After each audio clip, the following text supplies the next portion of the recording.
փոփոխություններ ուժին մեջ են մտել տարվա սկզբից։ Այժմ կխնդրենք մեր բանախոսներին ներկայացնել մանրամասներ, այնուհետև կշարունակենք հարցերով։ Խնդրեմ պարոն Սարգսյան, երևի ձեզնից սկսենք։ Ընդհանուր առմամբ այս համակարգի ներդրման նպատակը որն է, ինչ է տալու թե գործատուներին, թե աշխատողներին եւ թե պետությանը, խնդրեմ։ Շնորհակալություն։ Այո, ինչպես նշեցիք, 2026 թվականի հունվարի 1-ից սկսած նախատեսված է կարգավորում, համաձայն որի աշխատանքային պայմանագրերը կնքվելու են միայն էլեկտրոնային թվային հարթակում եւ էլեկտրոնային եղանակով։ Այս համակարգի ներդրումը հնարավորություն կտա եւ գործատուների եւ աշխատողների համար մի շարք խնդիրներ լուծել, մասնավորապես գործատուներն ու աշխատողները այսուհետ կունենան պայմանագրի օրինակելի ձևով կազմված պայմանագիր, այսինքն այն խնդիրը, որը մենք բազմիցս արձանագրել ենք, որ պայմանագրերը չեն համապատասխանում օրենսդրությանը, ստացվում է, որ հնարավորինս չի լինելու, քանի որ մենք հարթակում նախատեսել ենք բոլոր պարտադիր լրացման ենթակա դաշտերը եւ անգամ շատ դաշտերի պարագայում ունենք հուշումներ, թե ինչպես այդ դաշտերը լրացվի, ինչը եւս բավականին կհեշտացնի գործընթացը։ Մյուս խնդիրը, որ կլուծվի, այն է, որ մենք հանդիպել ենք դեպքեր, երբ աշխատողները այդպես էլ իրենց աշխատանքային պայմանագրի օրինակը չեն ստացել կամ ստացել են ավելի ուշ, քան նախատեսված էր աշխատանքային օրենսդրությամբ։ Համակարգի ներդրման պարագայում այս խնդիրը եւս լուծվում է, որովհետեւ պայմանագիրը ստեղծում է on-line հարթակում, էլեկտրոնային թվային հարթակում, հետևաբար անմիջապես աշխատողը երբ կստորագրի, կտեսնի իր պայմանագիրը իր ESM սերտ պորտալ հարթակում, այսինքն այս խնդիրը եւս լուծվում է եւ երրորդ խնդիր, որը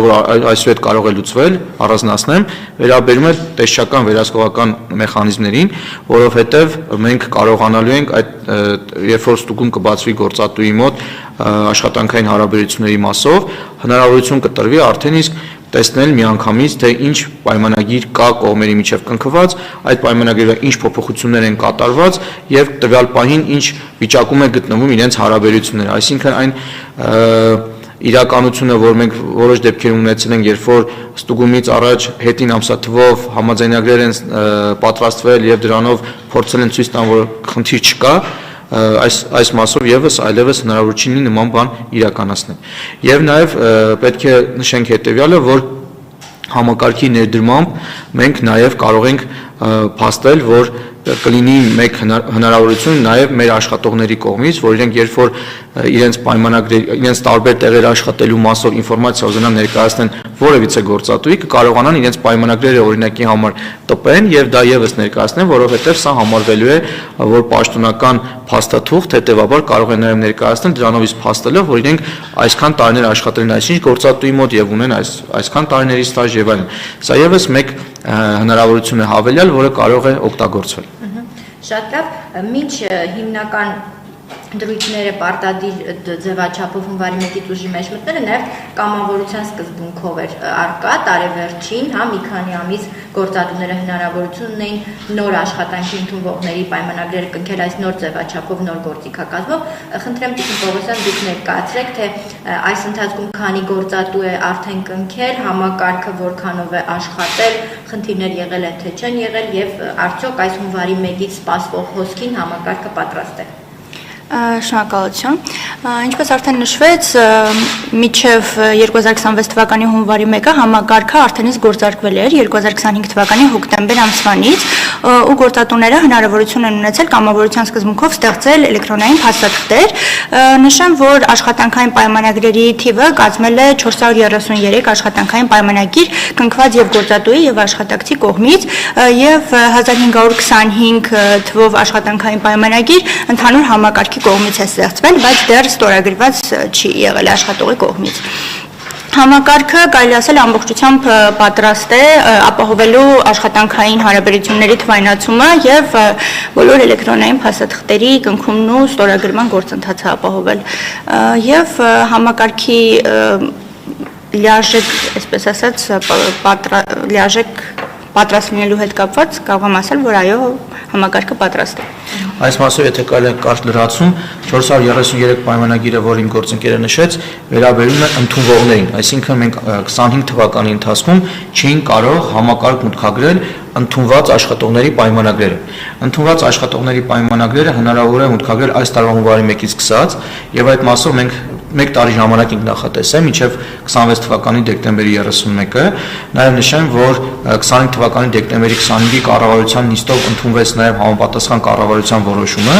որի նպատակը հենց այդ ընթացակարգերի սահմանելն է, թե ինչպես են պայմանագրերը թղթային եղանակով, որը որ կնքվել են տարիներ շարունակ, տեղափոխվելու հարթակ։ Եվ պետք է նաև այս մասով նշեմ, որ այդ տեղափոխությունը չի նշանակում, որ աշխատողը նոր է ընդունվում աշխատանքի։ Ընդհանրապես իր պայմանագիրը, որը կա, գործող է,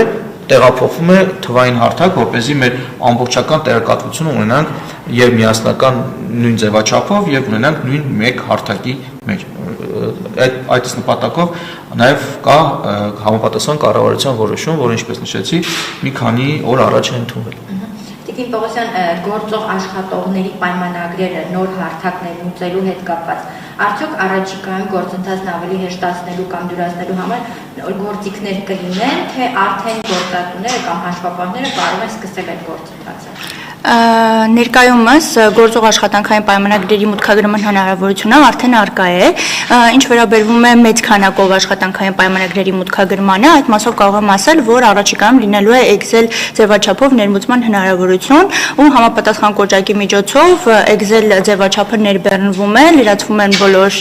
տեղեկատվությունը աշխատանքային պայմանագրերի վերաբերյալ եւ հետ են բերնում համակարգ, արդեն աշխատանքային պայմանագրերը ձևավորվում են յուրաքանչյուր աշխատակցի մասով։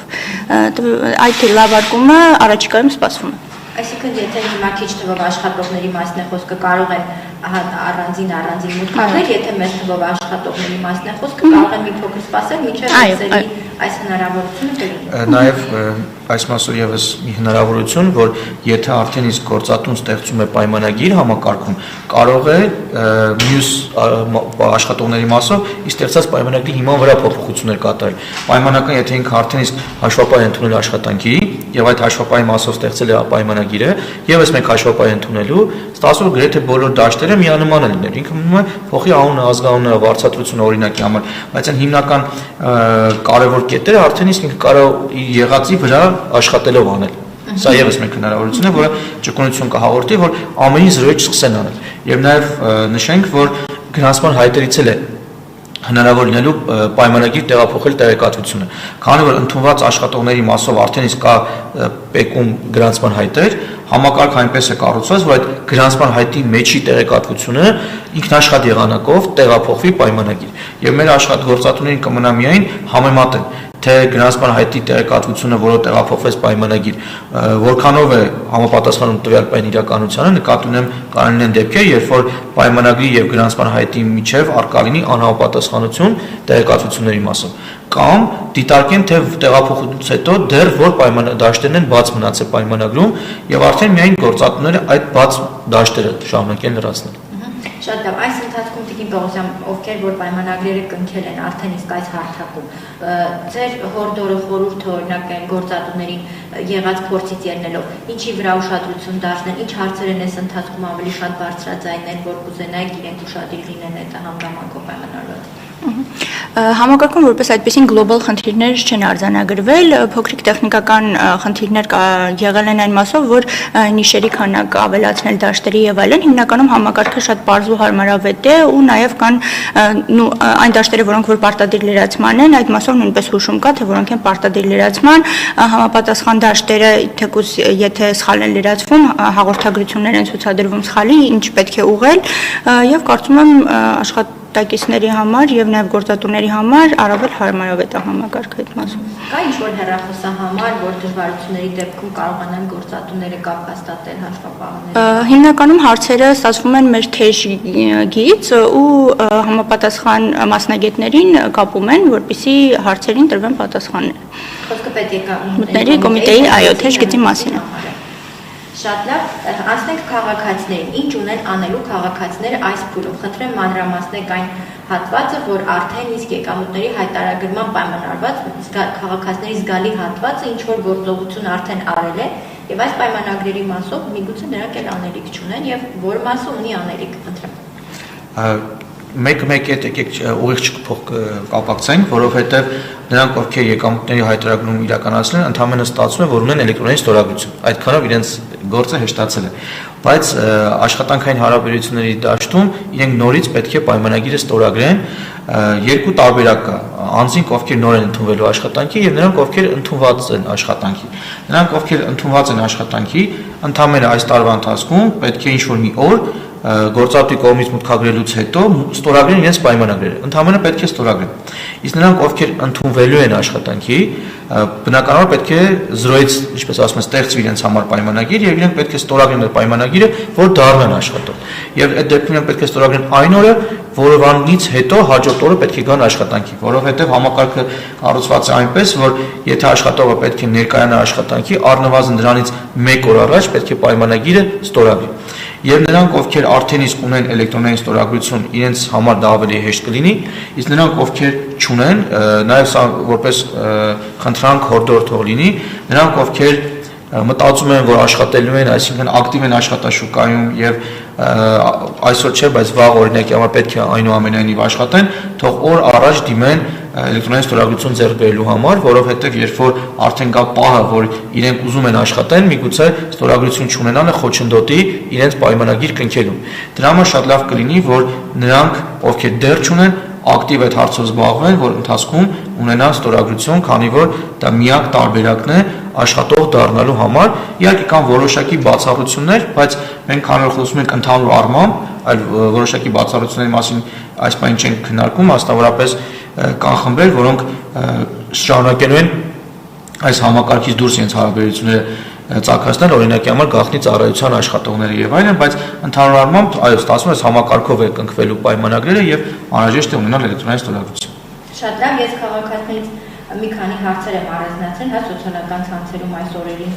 ներկայացող, մասնավորապես այն, որ այս շրջանում ID քարտ ձեռք բերելու բավական հերթեր են, օրինակ այսօր արդեն գրանցվում են ապրիլ-մայիս ամիսներին եւ մարտի ընդհանրեն փետրվարին մարտին աշխատանքի ընդունվում։ Ինչ անի այս պարագայում միջանկյալ լուծումներ նախատեսված են թե ոչ։ Այս պայդրությամբ քննարկումներ չկան որոշակի այլ լուծումների մասով, որովհետև օրենսդրությունը ունի մեկ կարգավորում, այն է աշխատանքի ընդունվելուց պետք է աշխատողը ստորագրի պայմանագիրը եւ պետք է ստորագրի էլեկտրոնային եղանակով։ Շատ լավ, հաջորդ հարցը վերաբերում է քաղաքիրավական պայմանագրերին, արդյոք այս պայմանագրերը եւս նոր հարթակով, նոր գործիքակազմով են անցնելու։ Ոչ, որովհետև այս հարթակը նախատեսված է միայն աշխատանքային պայմանագրերի համար, հետևաբար թե քաղաքիրավական պայմանագրերը,